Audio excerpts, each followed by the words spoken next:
बिस्मिल्लाहिर्रहमानिर्रहीम।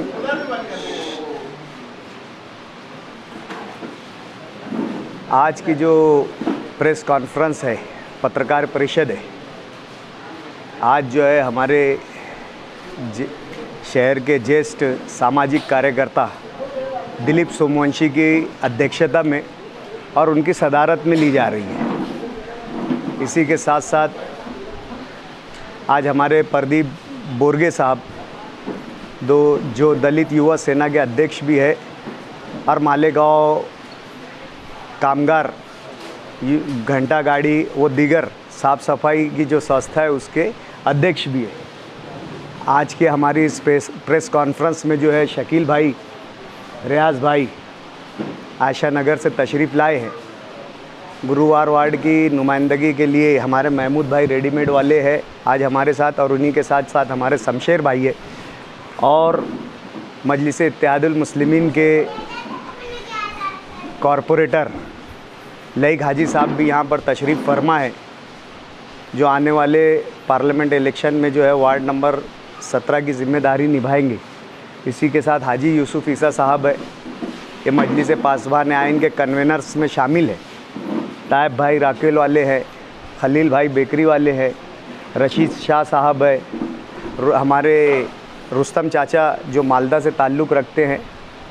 ये तमाम ही लोग जो है मजलिस पासबान आइन के जो है सदस्य है और कन्वेनर है।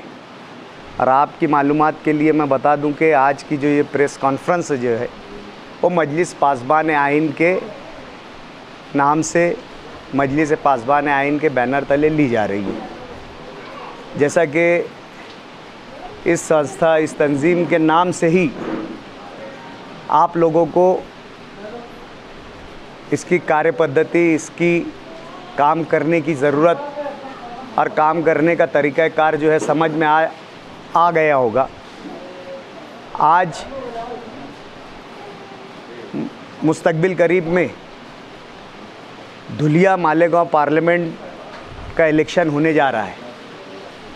2 फेजेस के पार्लियामेंट के चुनाव की पोलिंग हो चुकी है। तीसरे मरहले की अनकरीब होने जा रही है। 5वें मरहले में जो है हमारे शहर की जो है वो पार्लियामेंट चुनाव की पोलिंग है। इसी के ज़िमन में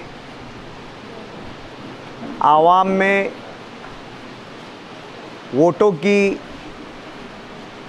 वोटरों में वोट डालने की बेदारी के पैदा करने के लिए जो है इस प्रेस कॉन्फ्रेंस का जो है इनेकाद किया गया है।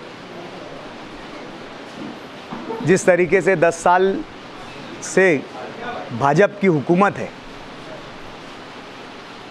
भाजपा की हुकूमत आने के बाद से इस मुल्क का हर अमन पसंद शहरी और जो इस देश के संविधान पर, इस देश के कॉन्स्टिट्यूशन पर, इस देश के दस्तूर और आइन पर यकीन रखता है, वो बेचैन है कि इस मुल्क के संविधान को अगर दोबारा बीजेपी चुनकर आती है तो इस मुल्क के संविधान को, जो इस मुल्क की रूह है, जो इस मुल्क की खूबसूरती है, जो इस मुल्क की असल जान है, आज अगर दुनिया के नक्शे पर और बैनुल अक़वामी सतह पर हिंदुस्तान की असल पहचान अगर है तो इस देश की जमहूरियत है, इस देश का सेकुलरिज़म है। आज हमारी पहचान, हमारा तशख़्ख़ुस ही ख़त्म होने के कगार पर खड़ा हुआ है। तो जाहिर सी बात है इसका तहफ़्फ़ुज़, इसकी हिफाजत जो है हम हमारे वोटों के ज़रिए कर सकते हैं। अगर वोटर्स में संविधान को लेकर जागरूकता आ गई, बेदारी आ गई, तो यकीनन वोटर्स जो है इस मुल्क का रहने वाला बाशिंदा सेकुलरिज़म का मानने वाला है और सेकुलरिज़म को पसंद करने वाला है। तो यकीनन अगर वोटरों में इस बात की बेदारी पैदा की जाए कि ये इलेक्शन जो है हमारे लिए निहायत ज़रूरी है, क्योंकि मुल्क एक फैसला कुन मोड़ पर खड़ा हुआ है। आज मुल्क इस दहाने पर खड़ा हुआ है कि अगर इस मुल्क का अमन पसंद सेकुलर शहरी अगर अपने वोटों के ताल्लुक से बेदार नहीं हुआ तो यकीनन ये देश जो है, इस देश के संविधान को ख़तरा है और मुल्क की फिस्ताई ताकतें इस मुल्क पर गालिब आ जाएगी। इस ताल्लुक से जो है आवाम को बेदारी पैदा करने के लिए मजलिस पासबान आइन का क्या लाहे अमल रहेगा, वो आवाम को बताने के लिए आपके माध्यम से बेदारी पैदा करने के लिए एक पॉम्फलेट अभी हम आप लोगों को देंगे। उसमें हमारे जो इलेक्शन के ताल्लुक से जो लाहे अमल है, हमारी क्या कोशिशें रहेंगी बहैसियत मजलिस पासबान आइन के ज़िम्मेदार होने की, वो आप लोगों तक के पॉम्फलेट के ज़रिए पहुंचा दिया जा रहा है। पोलिंग हम जो है वोटर स्लिप आवाम तक कैसे पहुँचे, वोटरों तक कैसे पहुँचे, इस पर भरपूर कोशिश करेंगे। शहर भर में इसके लिए हम अलग अलग तंजीमों से जाकर, सियासी समाजी मिली तंजीमों से जाकर बात करेंगे। अगर वो कुछ ज़िम्मेदारियां लेने के लिए तैयार हो जाएं तो हम उनको ज़िम्मेदारियां देंगे।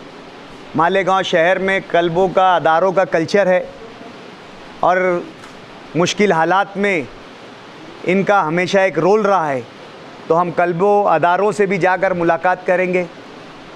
हम वक्त से पहले पोलिंग सेंटर्स पर भी जाएंगे। पोलिंग सेंटर्स पे कैसे आवामी सहूलत मिले, कैसे आवाम पहुँचे। धूप का, गर्मी का मौसम है, हम मुकामी तंजीमों के साथ मिलकर वहाँ पर अगर इलेक्शन कमीशन की जानिब से पानी का नज़्म अगर नहीं है या धूप से बचने के लिए शामियाने या मंडप का नज़्म नहीं है, तो हम कोशिश करेंगे कि वहाँ पर आवाम को वोट डालने के लिए राहत किस तरीके से पहुँचाई जाए। और उसके अलावा कोशिश हमारी ये रहेंगी, अगर शहर के क्लबे, अदारे हमारे साथ ताउन करते हैं तो हम हर पोलिंग सेंटर पर जो है हमारा ज़ाती जो है वोटर लिस्ट लेकर और वोटर स्लिप लेकर बैठेंगे ताकि कोई परेशानी ना हो। और अभी हमारी कोशिश ये भी है कि जो कंप्यूटराइज वोटर लिस्ट आई है उसको सेंट्रलाइज़ करके, उसको ऑर्गेनाइज़ करके, उसकी जीबी में शक्ल देकर, उसको पेन ड्राइव में देकर तंजीमों, अदारों को भी दे ताकि आसानी के साथ वो लोग भी अपने इलाके के वोटर्स को जो है पोलिंग बूथ तक पहुंचाए। इस बेदारी के तहत हमने आज की ये प्रेस कॉन्फ्रेंस ली थी। ये हमारी प्रेस कॉन्फ्रेंस का मकसद था कि हमने हमारी बातें बहैसियत तंजीम के रख दी है। इसके अलावा भी हम ये चाहते हैं कि एक कंफर्ट जोन में आकर तमाम सहाफ़ी जो है, हम सियासी हैसियत भी रखते हैं, हमारी सियासी तशख़्ख़ुस भी है, सियासी पार्टी भी है, हम तमाम लोग यहाँ जो बैठे हैं हम सियासी जमात से वाबस्ता भी है। तो यकीनन आप लोगों के जहन में अगर कोई सवाल होगा तो आप हमसे सवाल करें।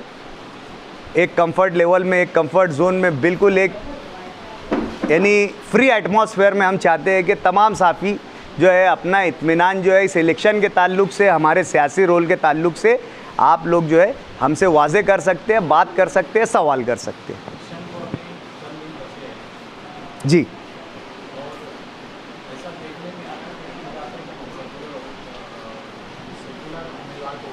जी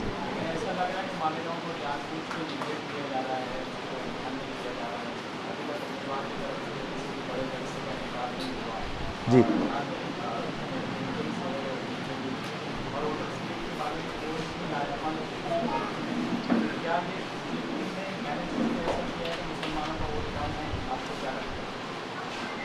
यकीनन जैसे आप एक ज़िम्मेदार सहाफ़ी है, आप ये बात को महसूस कर रहे हैं, तो हम लोग भी इस बात को महसूस कर रहे हैं कि कोई मजबूत लाहे अमल के साथ जो है मजबूत उम्मीदवार की जानिब से कार्रवाई और कोशिश नहीं की जा रही है।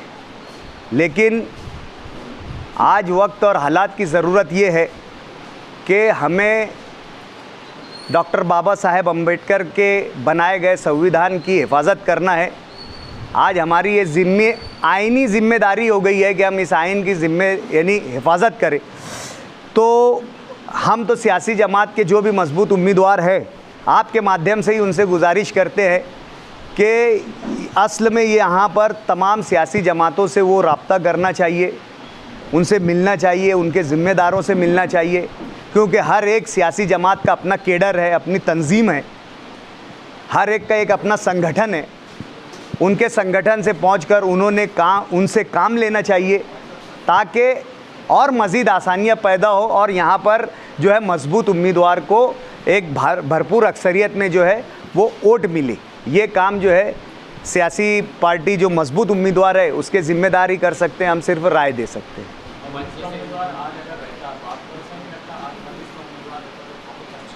यकीनन हमको ये कमी और महसूस हो रही है और इलेक्शन में खिला के तौर पर ये कमी हमको महसूस हो रही है।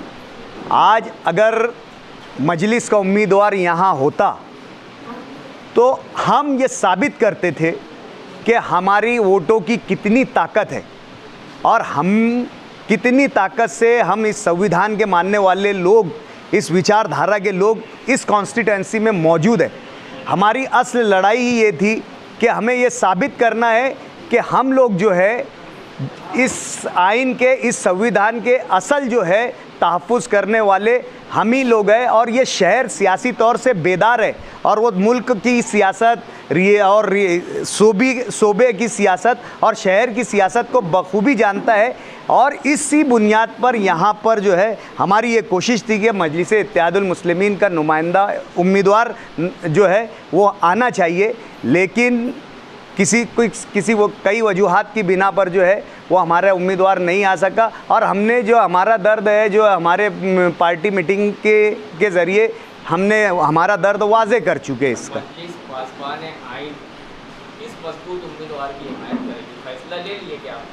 देखिए, लड़ाई सेकुलरिज्म की बका की है, लड़ाई संविधान के तहफ़्फ़ुज़ की है।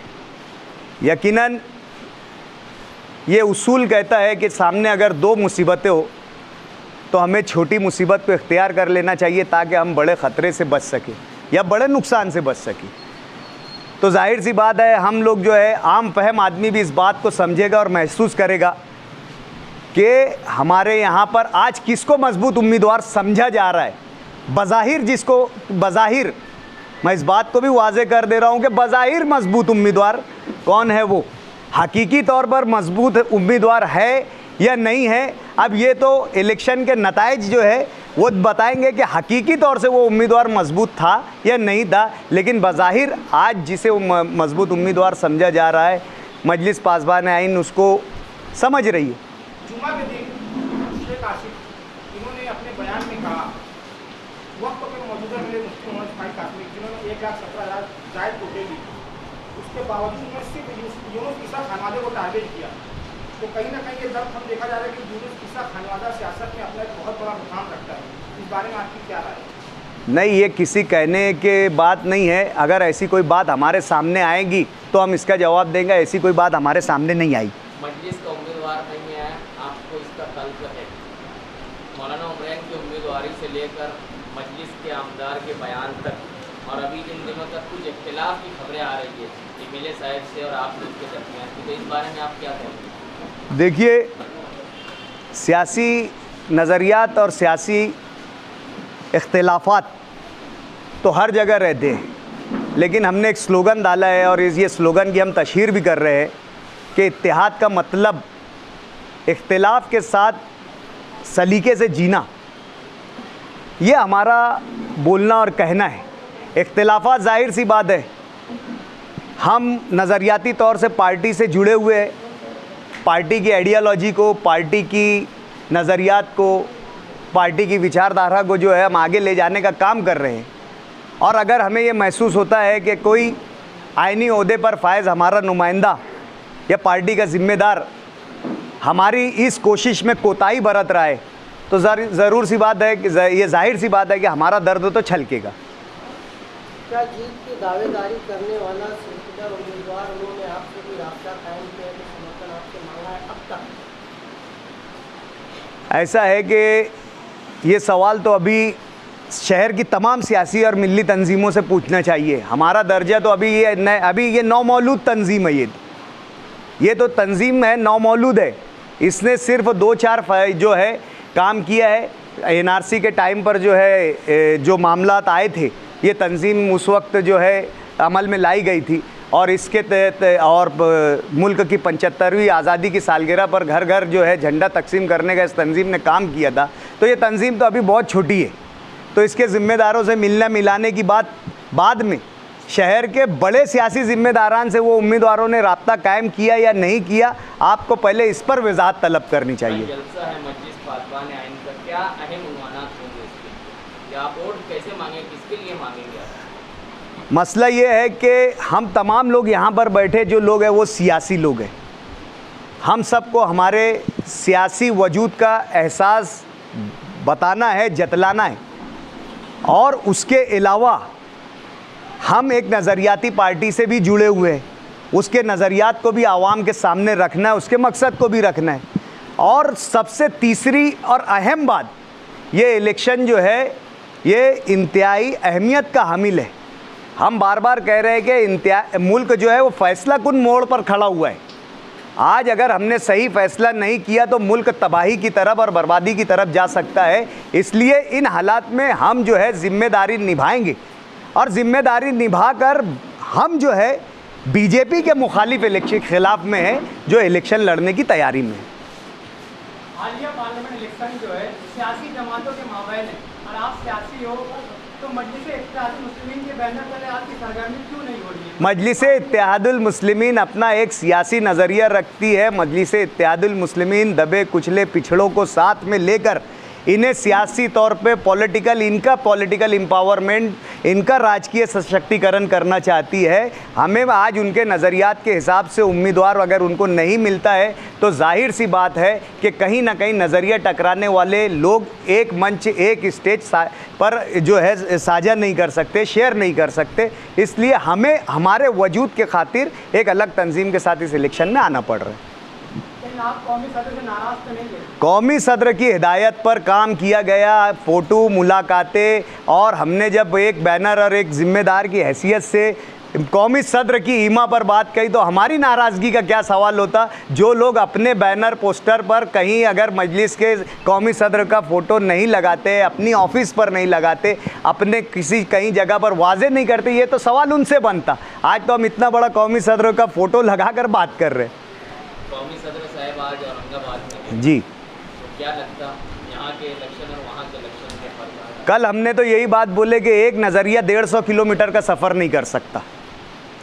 हम सियासी तौर से इतने कम कुव्वत हो गए कि हमारा नज़रिया 150 किलोमीटर भी सफ़र नहीं कर सकता। जो नज़रिया 150 किलोमीटर पूरी ताकत के साथ और पूरी शिद्दत के साथ अपनी जो है वजूद बता रहा है, अपना तशख़्ख़ुस बता रहा है, वो मालेगांव आते आते मुर्दार हो जाता है। तो हमने तो सब ये इन